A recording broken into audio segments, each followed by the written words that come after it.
Assalamualaikum warahmatullahi wabarakatuh. Bismillahirrahmanirrahim. Alhamdulillahirabbil alamin. Nahmaduhu wa nasta'inuhu wa nastaghfiruhu wa na'udzubillahi min syururi anfusina wa min sayyiati a'malina. May yahdihillahu fala mudhillalah wa may yudlil fala hadiyalah. Wassalatu wassalamu ala Rasulillah wa ala alihi wa ashabihi wa man tabi'ahum bi ihsan ila yaumiddin. Amma ba'd. Pertama-tama marilah kita memanjatkan puji dan syukur kehadirat Allah Subhanahu wa taala karena pada hari ini kita masih diberikan kekuatan dan kesehatan di dalam menjalankan ibadah puasa. Kemudian kita juga tak lupa menyampaikan salam dan taslim kepada Rasulullah SAW, beliau yang telah membawa umatnya dari jalan yang gelap gulita menuju ke jalan yang terang benderang. Pada kesempatan ini saya ingin membahas tentang istilah hak dan batil yang banyak sekali ditemukan dalam Al-Quran. Misalnya Allah berfirman dalam surah Al-Isra ayat 81, wa qul ja'al haq wa zahaqal batila innal batila kana zahuqa.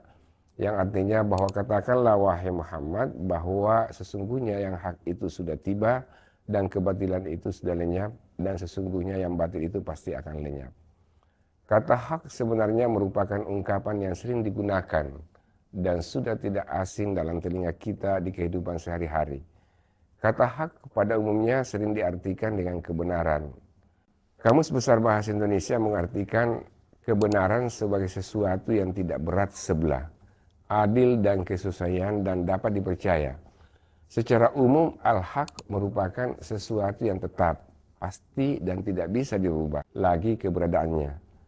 Sesuatu yang benar tidak akan pernah bisa dirubah oleh apa dan siapapun juga.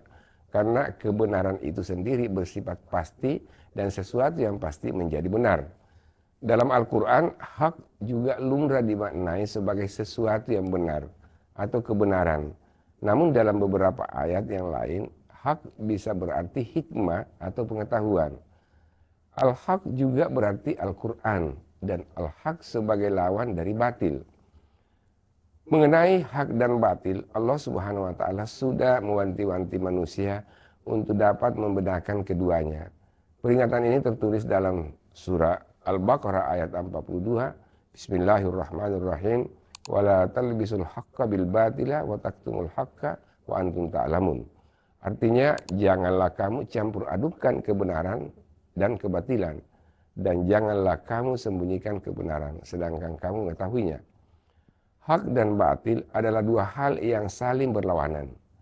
Batil berasal dari bahasa Arab, batala yabtulu, yang memiliki arti rusak, palsu, salah, tidak benar, tidak sesuai syarat, terlarang, hingga keluar dari kebenaran.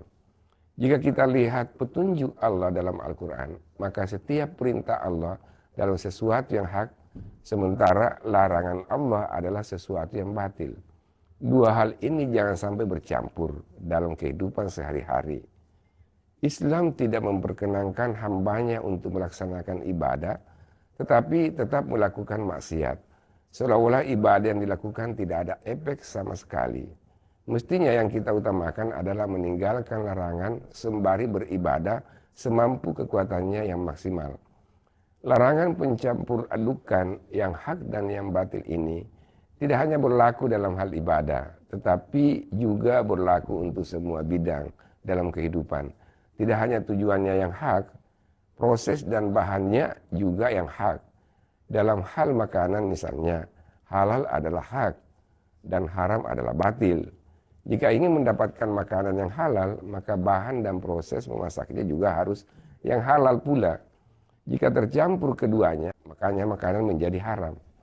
Demikian juga jika yang hak dan yang batil tercampur, maka apa yang kita lakukan menjadi batil pula. Dan ini mengakibatkan mudarat dan jika ibadah menjadi tertolak.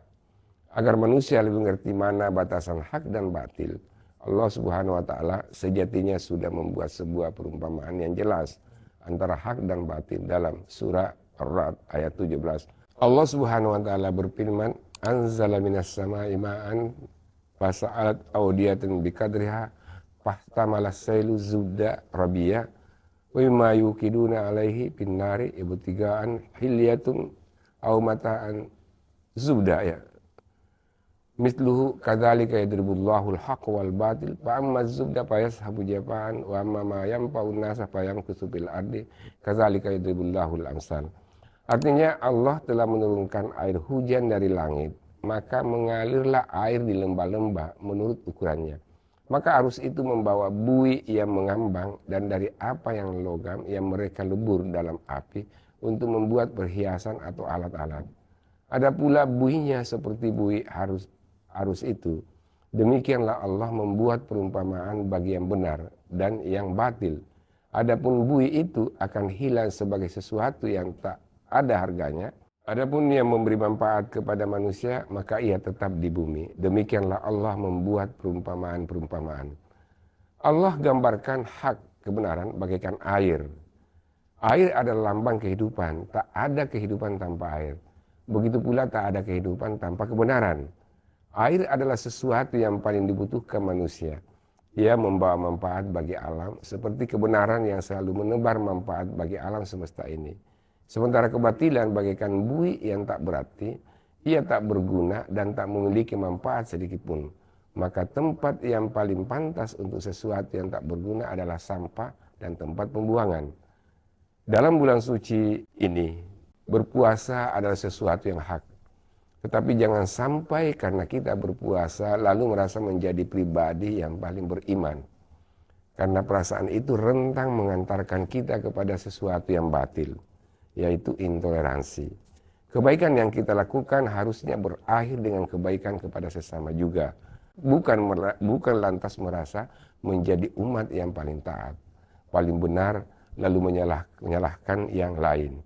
Sikap intoleransi justru akan membuat pelakunya menjadi buih yang tak berarti, merugikan sesama, dan hanya menjauhkan hamba dari esensi kebenaran itu sendiri. Usikum wa ya bitaqullah. Wassalamualaikum warahmatullahi wabarakatuh.